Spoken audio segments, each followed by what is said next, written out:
In the heart of the Great Smoky Mountains, where the ancient trees whisper secrets older than time itself, 3 vibrant teenagers vanished without a trace on a crisp afternoon in October 2004, leaving behind a void that swallowed hope and spat out despair. Tiana Brooks, Jada Ellison, and Kemi Adebayo were inseparable, their laughter echoing through the dense forest as they embarked on what was meant to be a carefree weekend hike.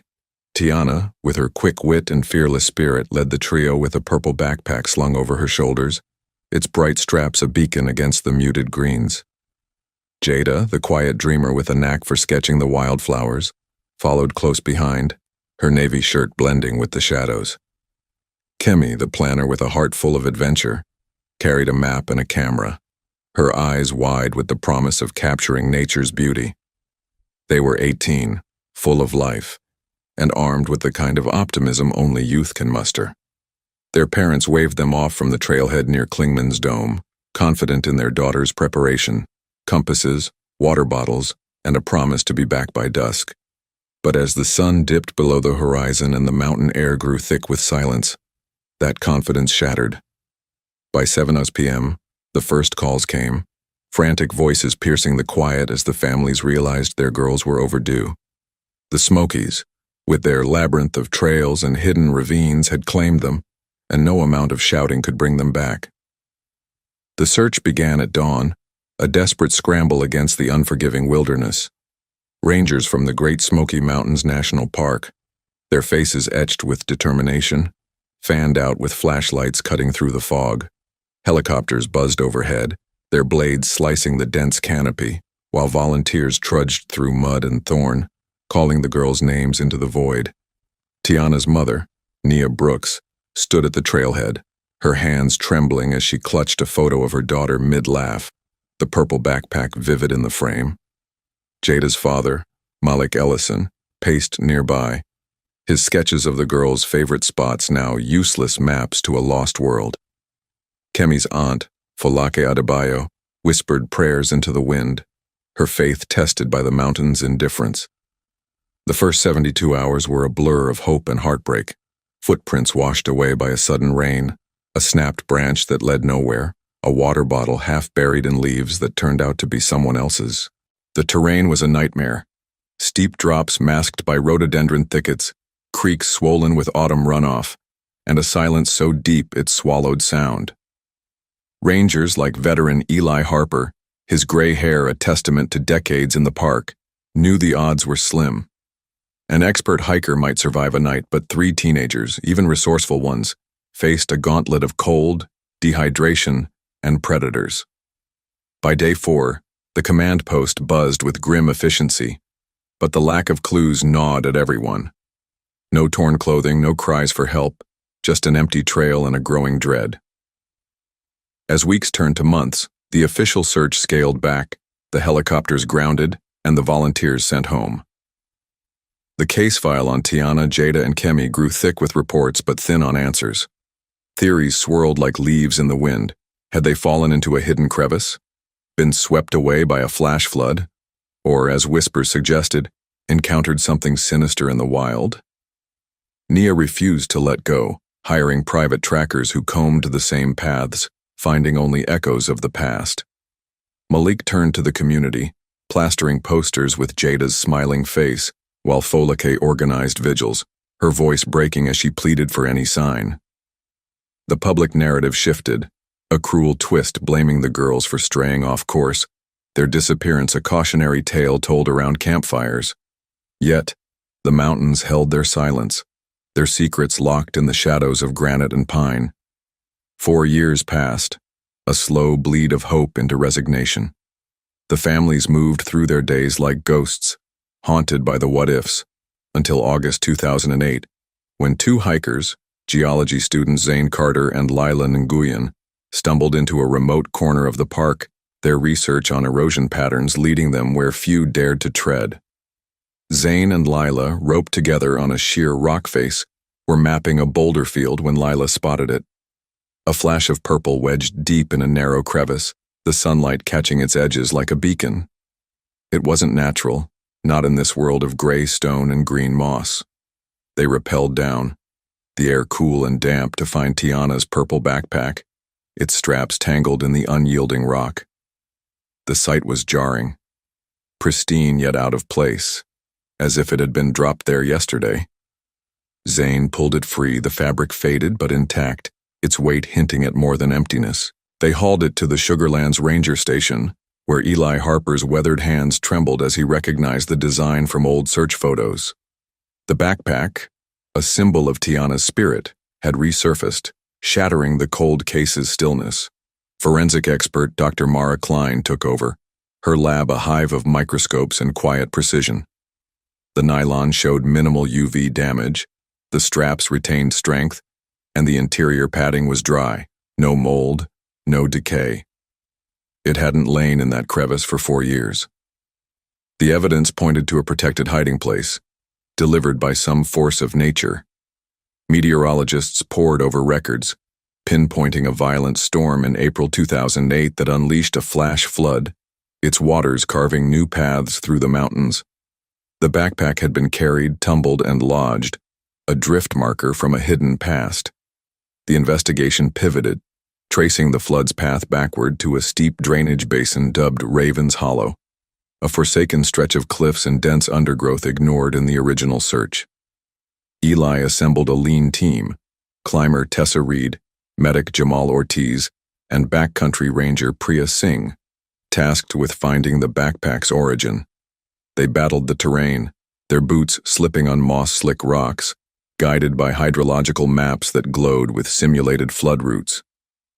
2 days of fruitless searching tested their resolve, until Priya noticed a shadowed recess behind a curtain of laurel. Hacking through, they revealed a cave, its entrance a narrow slit in the granite. Inside, the air was still, the floor littered with debris. And there, in the corner, lay skeletal remains, a fractured skull telling of a fatal fall. Nearby, Jada's sketchbook, its pages damp but legible, confirmed the worst. Yet, the cave held no sign of Tiana or Kemi, only a rusted pocket knife with a carved handle, its design unfamiliar. Eli's memory flickered to a poacher he'd once sighted, a loner named Darius Holt, known for his distinctive tools. The knife suggested a presence, a witness to the girl's fate. The team's hope dimmed, but the mystery deepened. Where were Tiana and Kemi, and what had Darius seen? The cave was a chapter, not the end, and the mountains still guarded their truth. Please like and subscribe if this story has gripped you. There's more to uncover in the shadows of the Smokies. The search intensified, the knife leading Eli to dusty records of Darius Holt, a man cited for illegal trapping in 2004, his whereabouts unknown since. The team scoured Raven's Hollow, finding a crude shelter of branches and tarp, its contents, canned goods, a frayed rope, hinting at a survivor's struggle. Forensic tests on the knife revealed traces of blood, not just human but animal, suggesting Darius had been there, perhaps injured. Nia, Malik, and Folak joined the effort, their presence a silent plea, as the team followed a faint trail to a dry creek bed. There, half buried in silt, lay Kemi's camera, its lens cracked but its memory card intact. The images, blurry shots of the girls laughing, then a dark figure looming, sent a chill through the group. Darius had been there, his shadow falling over them. The card's timestamp stopped at 6:47 p.m. on October 15, 2004, the moment the girls' fate turned. The flood had unearthed these relics, but the girls' voices remained silent. Eli contacted local authorities, tracking Darius to a remote cabin in Tennessee, abandoned but littered with traps and a journal. Its pages, written in a shaky hand, confessed to finding the girls after a fall, Tiana and Kemi alive but trapped. He'd taken them, fearing arrest, intending to return them, until a storm trapped him too. The journal's final entry, dated November 2004, spoke of a cave collapse, burying his hopes and the girls. The team raced back, digging where the creek met the cave's edge, unearthing a secondary chamber. There, beneath rubble, they found Tiana's bracelet and Kemi's map, their remains entwined as if seeking comfort. The cave had been their tomb, sealed by nature's fury. Darius, guilt-ridden, had vanished, his journal his only legacy. Nia collapsed, her sobs mingling with the wind, while Malik clutched Jada's sketchbook, and Folak lit a candle for Kemi. The truth was a bitter pill. 3 lives lost to a poacher's fear and a mountain's wrath. Yet the families found solace in closure, their vigil ending with a memorial at Klingman's dome. The Smokies, vast and unyielding, had given back their daughters, piece by piece. If this twist has moved you, please like and subscribe. Your support keeps these stories alive. The case closed, but echoes lingered, a reminder of nature's power and human frailty, a tale to be told and retold. The discovery of Tiana's bracelet and Kemi's map in the collapsed chamber sent a ripple of sorrow through the team, their tools falling silent as the weight of the find settled in. Eli Harper stood at the cave's edge, his weathered face etched with a mix of relief and regret, the flickering light of Priya Singh's headlamp casting long shadows across the granite walls. The secondary chamber, unearthed by the creek's shifting silt, had been a tomb sealed by a storm's fury, its rubble a testament to the violence that had claimed the girls. Tessa Reed knelt beside the remains, her climber's hands gentle as she bagged the fragile artifacts, Tiana's silver bracelet, its charms dulled by time, and Kemi's map, its edges frayed but marked with their last intended route. Jamal Ortiz, the medic, confirmed the cause, a cave-in, likely triggered by the same flood that had reshaped the basin 4 years later.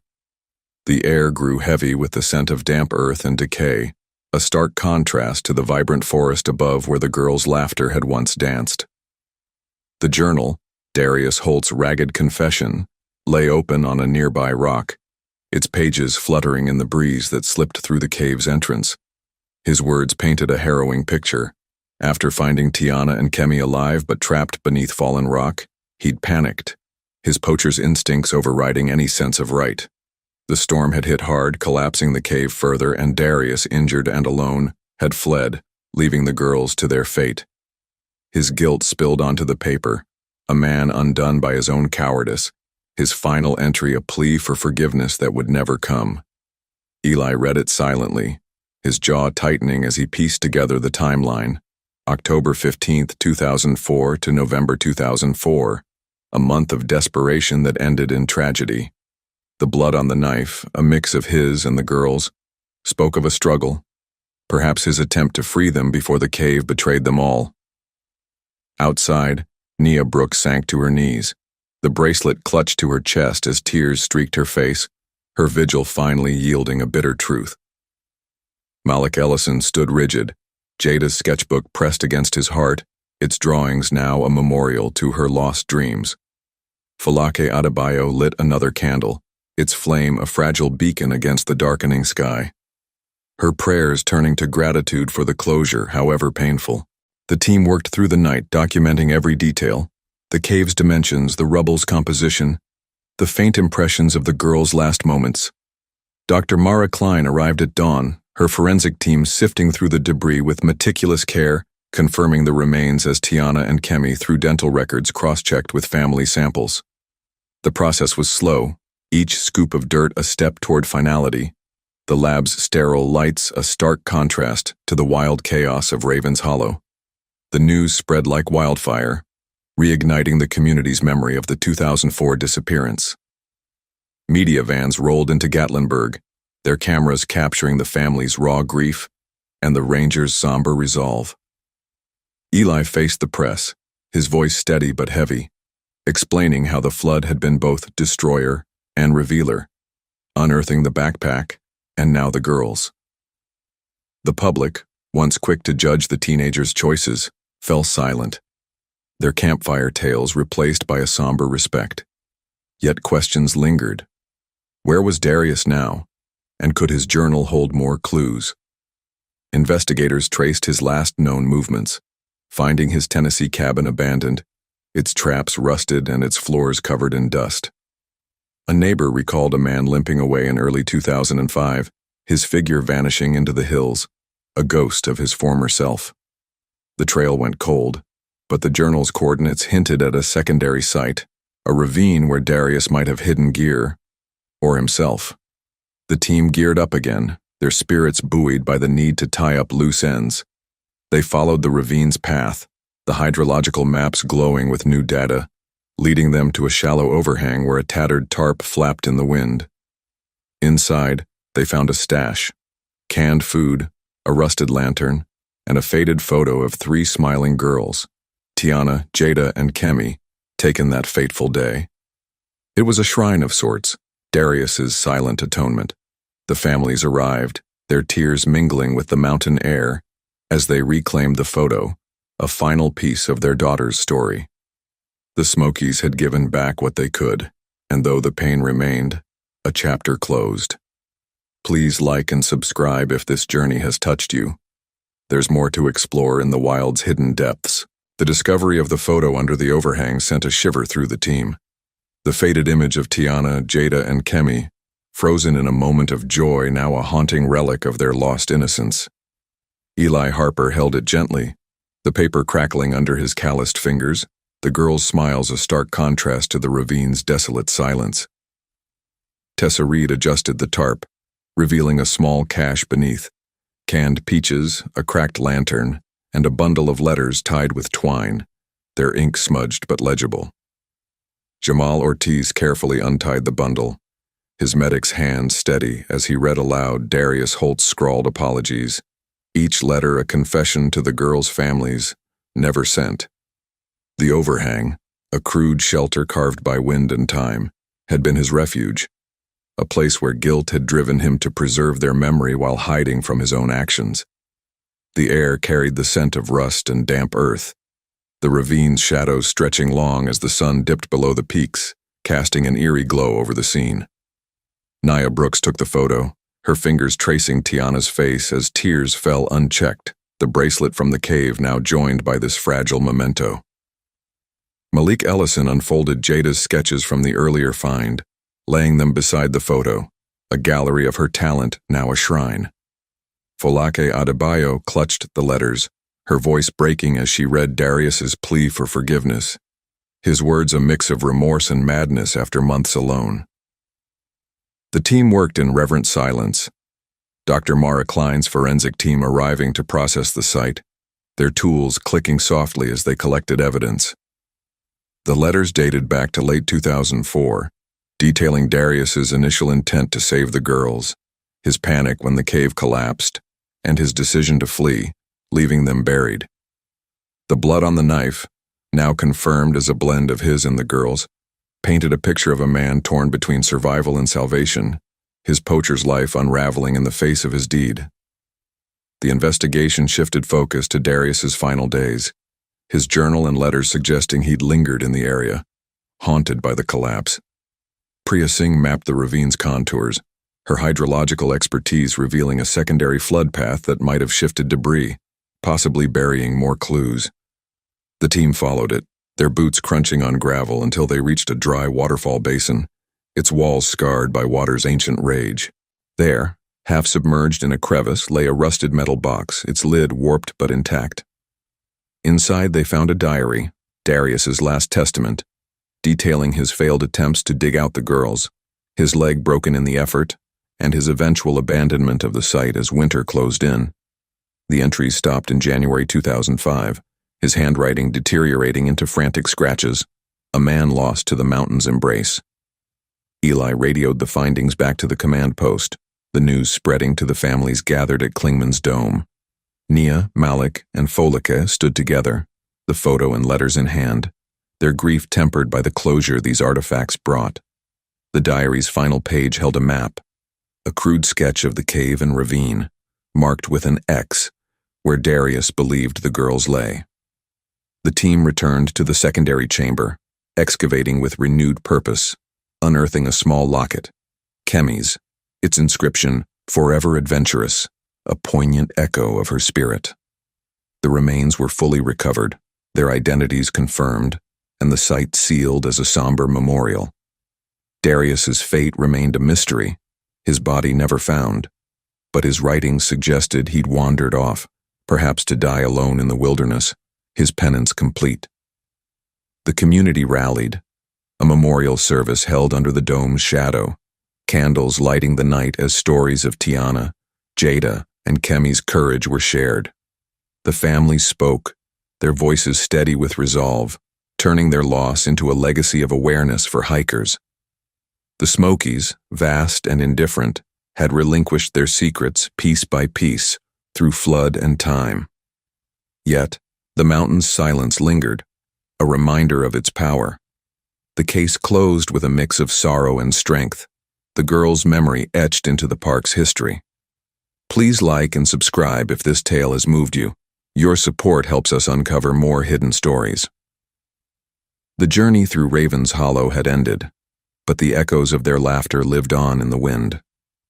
The memorial service under Klingman's dome cast a soft glow across the gathered crowd, the flicker of hundreds of candles reflecting off the damp stone as the night deepened around 10:57 p.m. Watt on Wednesday, August 13th, 2025.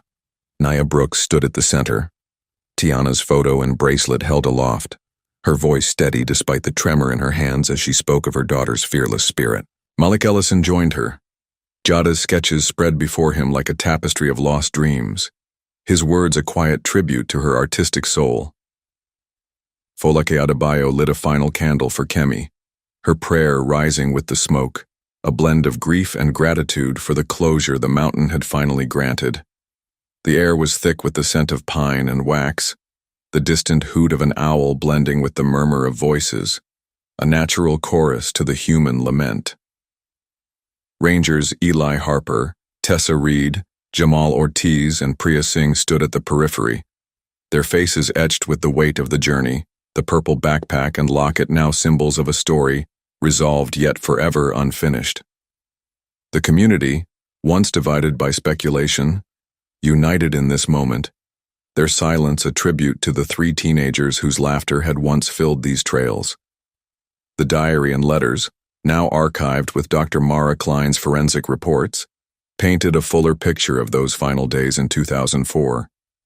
Darius Holt's frantic scribbles revealed a man unraveling, his initial encounter with the girls after their fall, his attempt to free them with his poacher's tools, and the cave-in that trapped them all. The secondary flood path mapped by Priya had shifted the debris, preserving the backpack and later the chamber, a geological twist that mirrored the emotional upheaval of the families. The metal box, its rusted lid pried open in the waterfall basin, held more than Darius's confessions. It contained a small vial of soil, labeled in his shaky hand as their resting place, a macabre keepsake of his guilt. Forensic analysis confirmed it matched the cave's composition, a silent witness to his presence.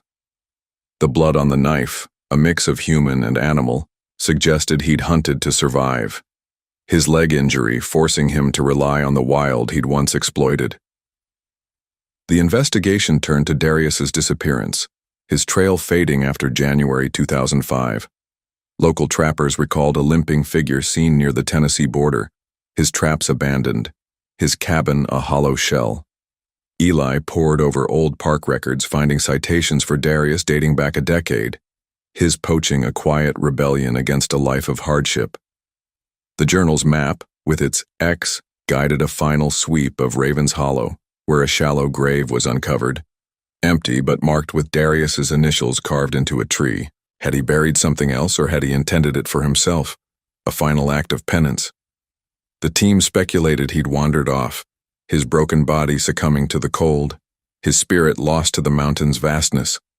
No remains were found, but the consensus leaned toward a solitary death, his story ending where it began, in the wild.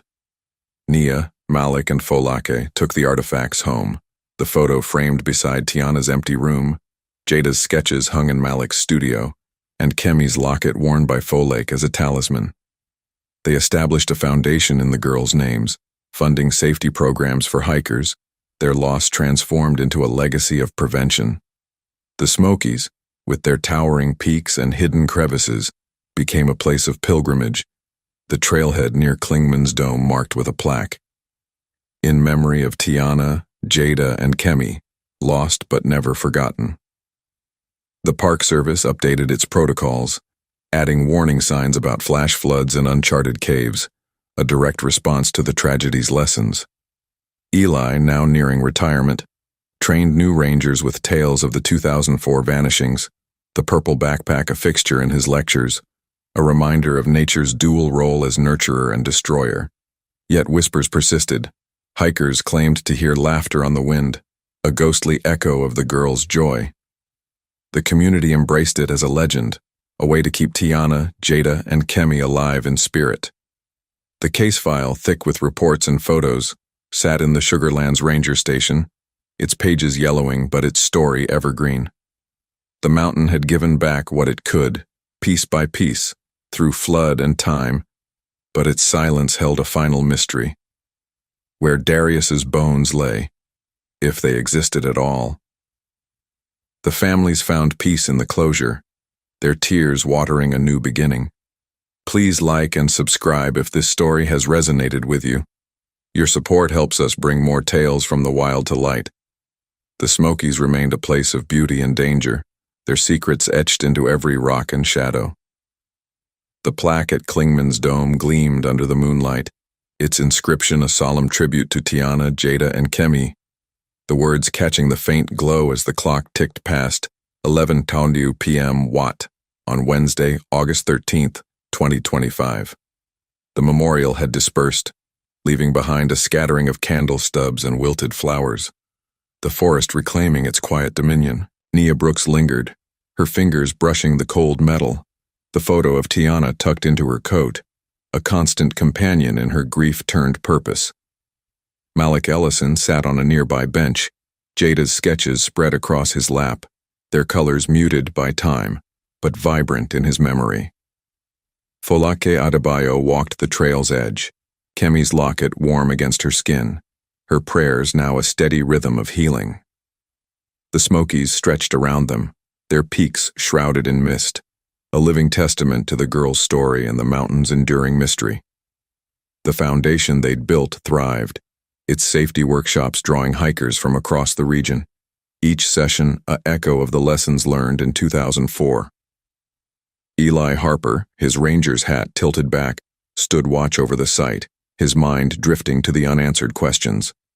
Darius Holt's empty grave, marked by that carved tree, gnawed at him.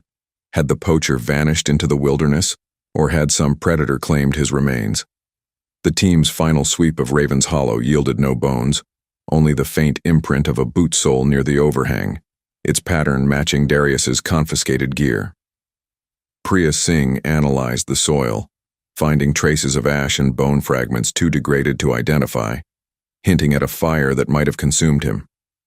Tessa Reed speculated he'd built a pyre, a last act of self-destruction, while Jamal Ortiz suggested the flood had scattered any evidence. The mystery lingered, a shadow on the case's resolution, but Eli accepted it as part of the mountain's way. Some secrets stayed buried. The community embraced the legend of the girl's laughter, hikers reporting chills and whispers along the trails, especially near the cave. Locals spun tales of ghostly figures in purple backpacks, their presence a comfort rather than a fear. The Park Service leaned into it, adding a guided tour to Raven's Hollow, its proceeds funding the foundation. Dr. Mara Klein's forensic report, now public, detailed the cave-in's mechanics, the storm's force, the rock's fracture points, turning science into a narrative of survival and loss. The purple backpack, preserved in a glass case at the ranger station, became a focal point, its straps faded, but its story immortal. Nia, Malik, and Folak visited often, their presence a bridge between past and present. Their foundation's reach growing with each hiker they educated. New evidence emerged unexpectedly in 2023, when a storm unearthed a rusted trap near the ravine, its mechanism still intact. Eli's team retrieved it, finding a scrap of fabric snagged within, purple, matching Tiana's backpack. The find reignited speculation. Had Darius returned, or had the flood carried it from the cave? Forensic tests dated the fabric to 2004, its fibers consistent with the backpack's material, suggesting a connection to the original site. The team revisited the secondary chamber, excavating further, but found only more rubble, the trap's presence a tantalizing clue with no clear answer. Priya mapped new flood paths, proposing the trap had been washed down from Darius's shelter, its fabric a remnant of his frantic escape. The theory held, but without Darius's body, it remained conjecture, adding another layer to the mountain's enigma. The families adapted, their grief evolving into advocacy. Nia spoke at national parks conferences, her voice a call for better safety measures. Malik's art gallery featured Jada's sketches, donations supporting wilderness rescues. Faux Lake's vigils became annual events, drawing hundreds to honor Kemi's adventurous spirit. The Smokies, with their beauty and brutality, stood as a backdrop, their trails now safer but still wild. The case, though closed, lived on in stories and lessons, the purple backpack a symbol of resilience amid tragedy. Eli, nearing his final patrol, felt a quiet pride in the closure they'd achieved, even as the mountain kept its deepest secrets. The wind carried a faint laugh, perhaps imagined. As the night deepened, the girl's legacy etched into the park's soul. Please like and subscribe if this journey has captivated you. Your support keeps these narratives alive. The Smokies remained a place of wonder and warning, their silence a canvas for memory.